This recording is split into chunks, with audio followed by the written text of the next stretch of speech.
Let's find out what Dave Meltzer said. That's right, it's time to find out what did Dave Meltzer say. Well, you know what? I mean, I'd have to give that 5 stars. Rumor has it that Mabel is going to be the third guy.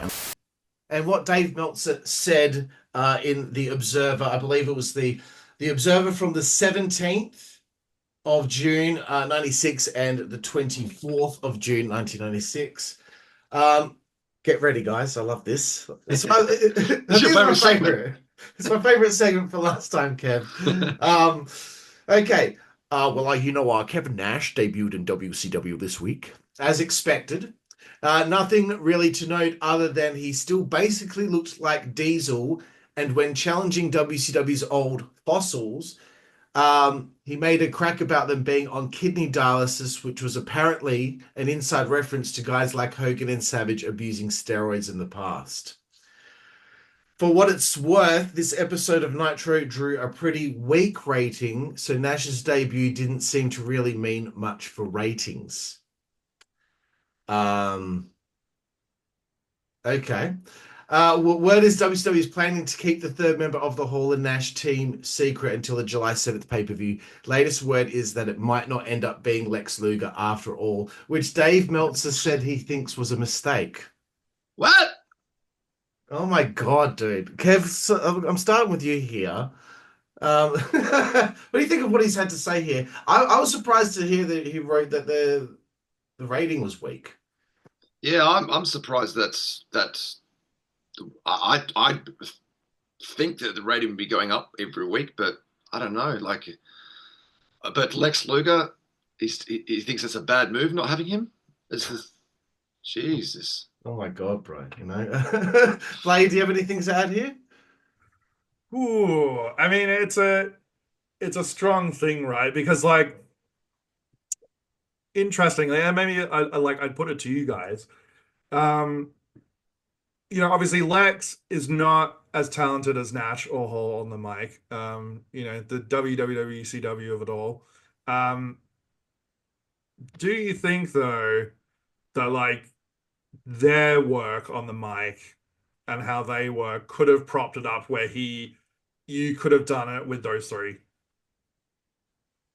I would say no, because I think that you would need someone who's on par with Hall and Nash as a status or a star. That you need someone more than them or on par with them, and I think Luger would not have fit that criteria. So I think Hogan being the man, he's the guy. It is the and I think that makes sense. But Luger being the third man would have been interesting television, to say the least. I wonder if AI can create in the future what would have happened, and you can watch it. That'd be interesting, right? Run the simulation. I want to know. Yeah.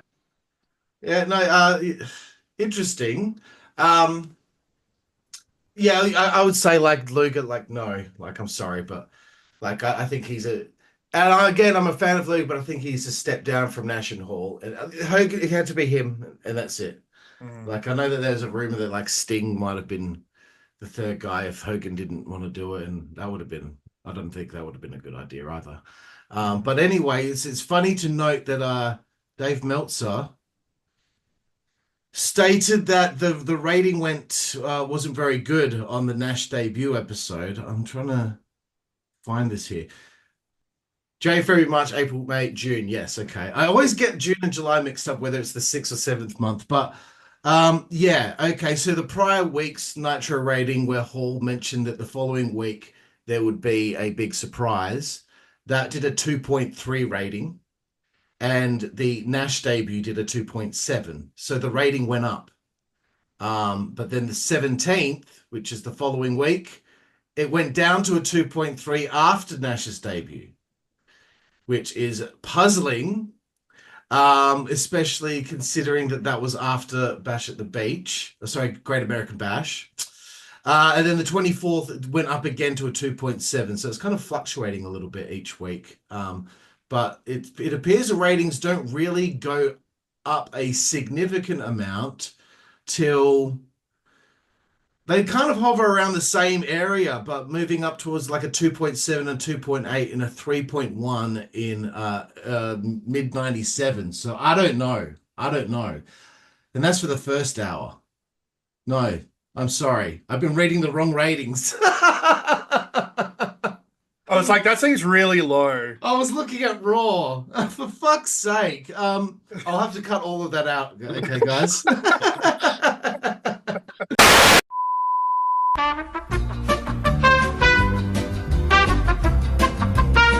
Put that in the blooper reel. Yeah. Okay, here we go. Nitro. This is even better. Okay. Fucking hell. Okay, so they're already beating Raw in the ratings. The 20th of May, they did a 3.1 to a 2.3. The 27th, a 2.8 to a 2.3. The 3rd of June, they did a 3 to a 2.3. The following week, Raw beat Nitro a 2.7 to 2.6 on the 10th. 17th is when Nash fucking... That's the week after Nash was there, right? Yeah. Yes. Yeah. That jumped up from a 2.6 to a 3.4. So I don't know what the fuck Meltzer's going on about here, because they did a 3.4 to a 2.3, then a 3.3 to a 2.7, a 3.3 to a 2.6 going into early July. Like, they jumped up like nearly a whole ratings point in one fucking week after Nash's debut. So what the fuck is he going on about? Maybe Meltzer did the same thing you did and looked at the Raw rating. Maybe that's the case, bro. But anyway, I just wanted to have a look at that and see, what the fuck he was going on about. Didn't mean much for ratings. When you're reading those ratings, it just shows you how cold wrestling got in that sort of mid 90s era. It was really cold. Ice cold, bro. Because I remember me as a fan, I said this last week, that's when they lost me about 93 onwards. I kind of stopped watching wrestling, and this angle kind of brought me back. Yeah. Yeah, as I kind of scroll up and I look through 1995, ratings are not very good back then. No. Much worse. But anyway, okay, we've talked about Luger and Dave thinking it was a mistake. Finally, during the Hall Nash interview segment, there was a bit where Bischoff specifically asked if they worked for the WWF, and both men said no. This was WCW's attempt to avoid a lawsuit because the obvious implication of the storyline has been that Hall and Nash are challenging WCW on behalf of WWF, and Vince McMahon has made no secret about his intentions to sue if it didn't stop. Meanwhile, Scott Hall's attorney is claiming that most of the mannerisms Hall used as Razor Ramon were originally used during his first WCW run as Diamond Stud. Hall is also threatening legal action to get the money that the WWF is withholding from him.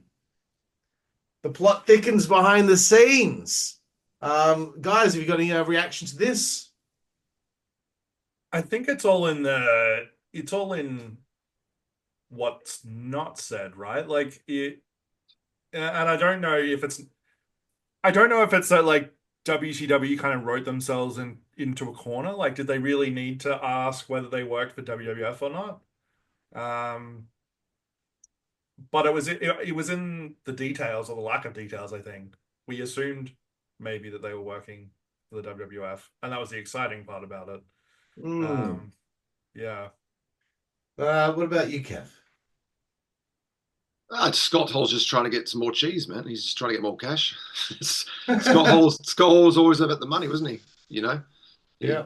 Him and Nash, they were like, give me that money. So I'm not surprised he's going to try to get some more money. So anyway, Meltzer says here, after last week's low Nitro rating, there was Shut up. There was word that Kevin Sullivan would be fired as Booker. Maybe he's referencing the one where they got a 2.6, which isn't really that bad, because whatever. It's not that bad. Like, I don't see how that's that bad.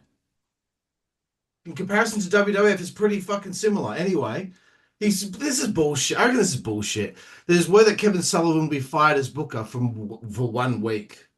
What? But this week's rating is way up, and now Sullivan is back in WCW's good graces. Although they want to, they want him to give up being an active performer after his current storyline with Benoit wraps up. But get fucked! Like, come on, Kev. What do you think, man? Like, that sounds like bullshit to me. I think Kevin Sullivan may have said something about him that he didn't like Meltzer, or he's disparaged Meltzer's name, and then that's Meltzer's way of sort of,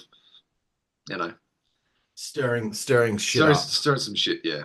Yeah, because this is like, I don't think he'll get fired over one rating when they've just started the fucking storyline. I mean, give him a break.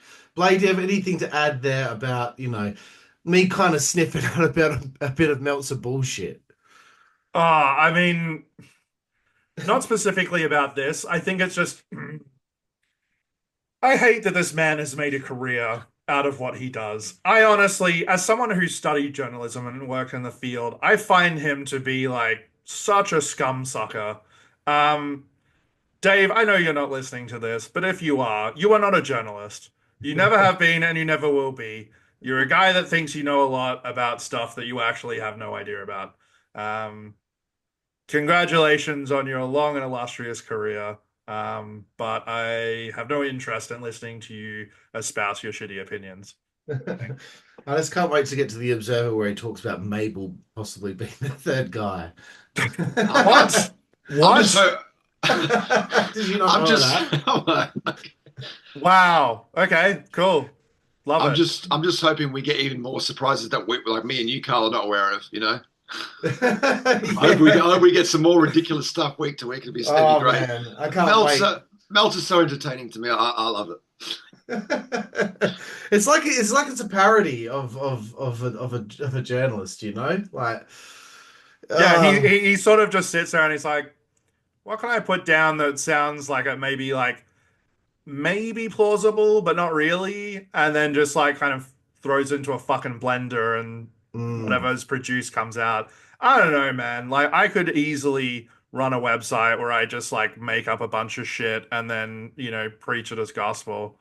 Some of these websites back in the day were full of shit. Like I remember one article, like they're talking about, there were ideas of the WWF after WCW was gone. They were gonna bring back the Wolfpack. And I was like, that's like, I was so excited when I read it. But now I look back now, I'm like, that was never happening. They weren't gonna fucking bring in the NWO Wolfpack. Like, why would they do that? Vince hated, anything that was WCW. And so I remember reading an article like that. And do you guys ever remember looking at news websites and right at the bottom of an article, it would have like a fake link? Yes. To go to another website, and the fake link would say something like, I don't know, rumor has it DX are going to show up on Nitro. Please click here. You remember that, Blade? Yeah, and then it would link you to like dick pills or like what something else. Why the fuck did they get away with that shit? Anyway, guys, yeah, there we have it. That's everything that Meltzer had to say, but I am looking forward to what else he's going to add as we get towards Bash at the Beach, which comes up pretty early in July of 1996.